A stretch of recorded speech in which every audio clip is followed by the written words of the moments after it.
बता देना।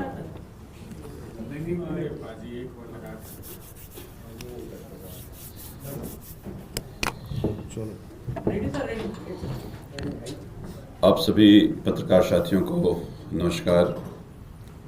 जैसा कि आप सबको जानकारी है कि आज से हमारे दिल्ली विधानसभा का सत्र शुरू हुआ और पहला दिन था। आज पहला दिन एलजी साहब का अभिभाषण था और मुझे लगता है कि पिछले 3 महीने से दिल्ली की जनता प्रदूषण से परेशान है। जिनके घर में बच्चे हैं या बुजुर्ग हैं उनको अस्पताल का चक्कर लगाना पड़ रहा है। कई लोग तो दिल्ली छोड़कर चले गए, हालात इतनी बुरी थी। बहुत सारे एक्सपर्ट का ये कहना है कि दिसंबर का महीना सबसे ज़्यादा प्रदूषित महीना रहा है पिछले 12 साल में, और ये प्रदूषण क्रोनिक था। डॉक्टर ये कह रहे हैं कि बहुत सारे लोग वेंटिलेटर पे गए, कई लोगों को जान गंवाना पड़ा। तो ऐसे में हम सबकी जिम्मेदारी है कि हम प्रदूषण के विषय पे सरकार से जवाब लें कि आखिर ये नकारापन क्यों। और जब एलजी साहब का अभिभाषण था तो एलजी साहब के पास फॉर्मूला था। आप सबको याद होगा कि एलजी साहब ने कहा था कि अगर दिल्ली सरकार चाहे तो 80% प्रदूषण कम हो सकता है। सरकार बने 10 महीने हो गए, एलजी साहब से कभी मुलाकात नहीं हो पाई। ना एलजी साहब प्रदूषण को लेकर कभी एक टीवी पर कोई या किसी मीडिया में बातचीत किए कि फॉर्मूला का क्या हुआ। तो ऐसे में जब एलजी साहब आज उनका अभिभाषण सदन में था, हम सबकी जिम्मेदारी थी कि हम उनसे पूछें कि वो जो 80% का फॉर्मूला था प्रदूषण कम करने का, उस फॉर्मूले का क्या हुआ। आखिर फिर ये इतनी प्रदूषण क्रॉनिक क्यों हुई। आखिर दिसंबर सबसे ज्यादा प्रदूषण महीना क्यों हुआ। क्योंकि उनके पास तो फॉर्मूला उन्होंने बताया था दिल्ली की जनता को। तो 3 बातें हो सकती हैं। या तो ये हो सकता है कि एलजी साहब की बातें सरकार नहीं सुन रहा हो, या एलजी साहब को दिल्ली की चिंता ना हो, बता नहीं पा रहे हो, या तीसरा उसमें मैं झूठ बोला था वो। तो मुझे यह लगता है कि दिल्ली की जनता को यह जानने का हक है कि अगर 80% प्रदूषण कम करने का तरीका एलजी साहब के पास था तो वो आखिर लागू क्यों नहीं हुआ। फिर दिल्ली की जनता के सेहत के साथ खिलवाड़ क्यों हुआ। फिर दिल्ली में लोगों को जान क्यों गंवानी पड़ी। और यही पूछने के लिए जब हम खड़े हुए तो हमें तुरंत मार्शल आउट कर दिया गया। स्पीकर साहब ने मार्शल को ऑर्डर किया और सबको सदन से बाहर कर दिया। और यह इतना बड़ा अपराध है कि सदन से ही बाहर नहीं किया, हम 4 साथियों को 3 दिन के लिए सदन से निलंबित कर दिया।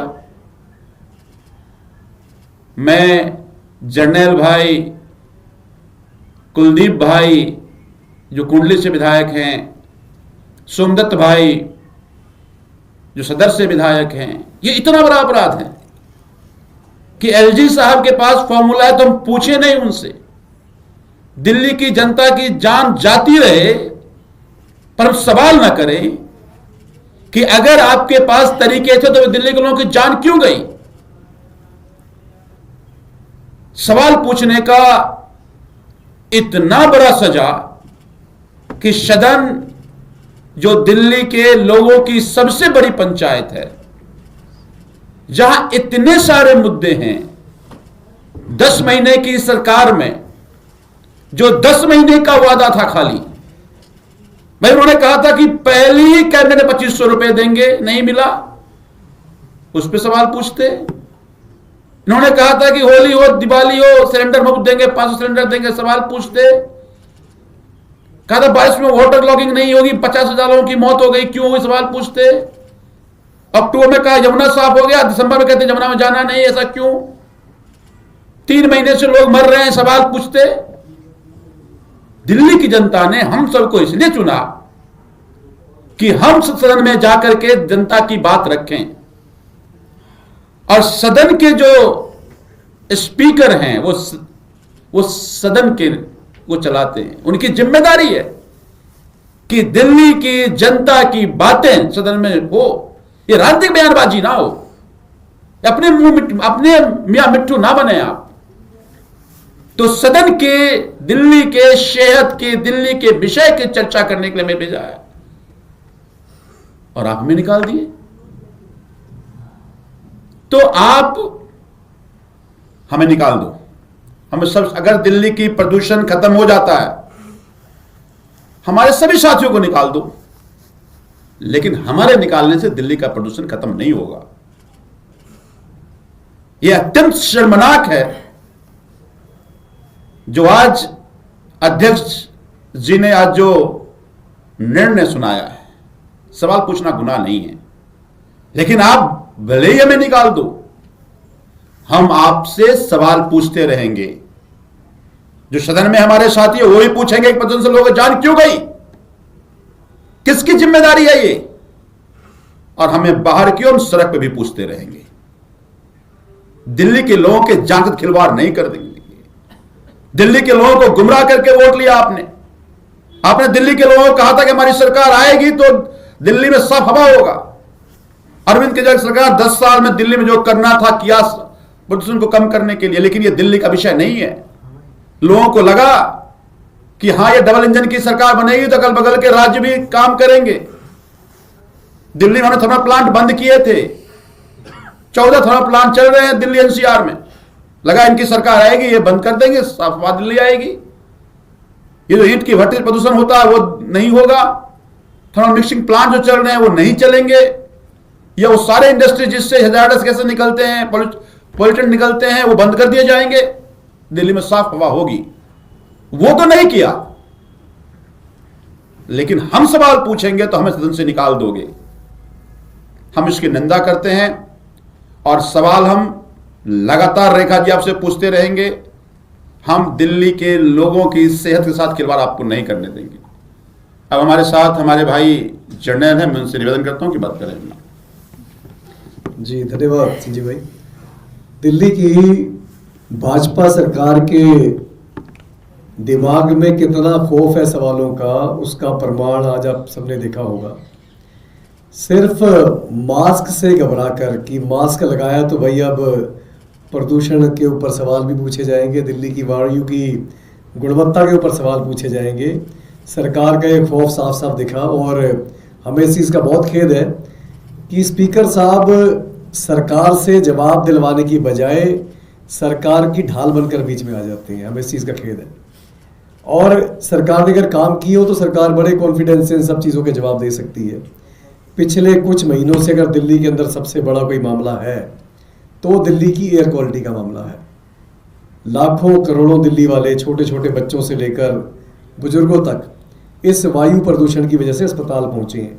आज भी अस्पतालों में बेड नहीं है वायु प्रदूषण से जुड़ी बीमारियों को लेकर, भरे पड़े, चाहे एम्स जाए, सफदरजंग जाए, किसी मर्जी हॉस्पिटल में चले जाएं, ना बेड है ना मेडिसिन है।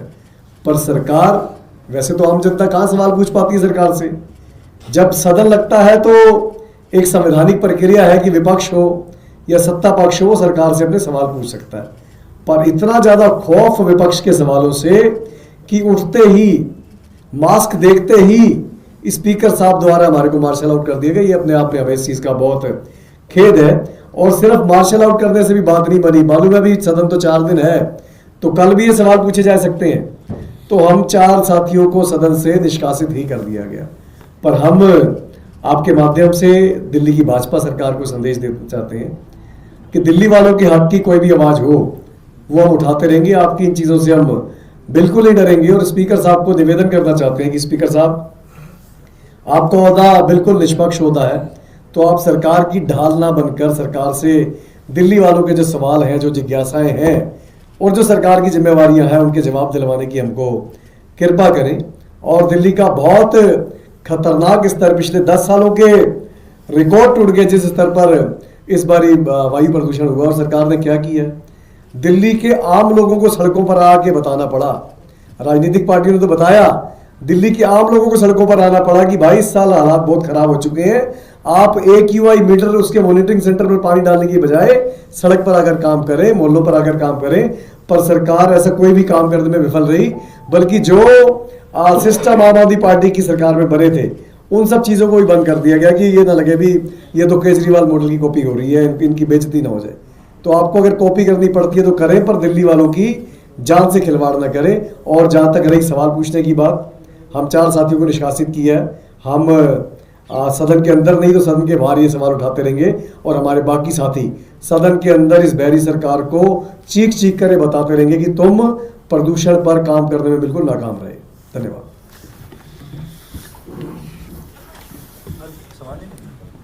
सवाल है तो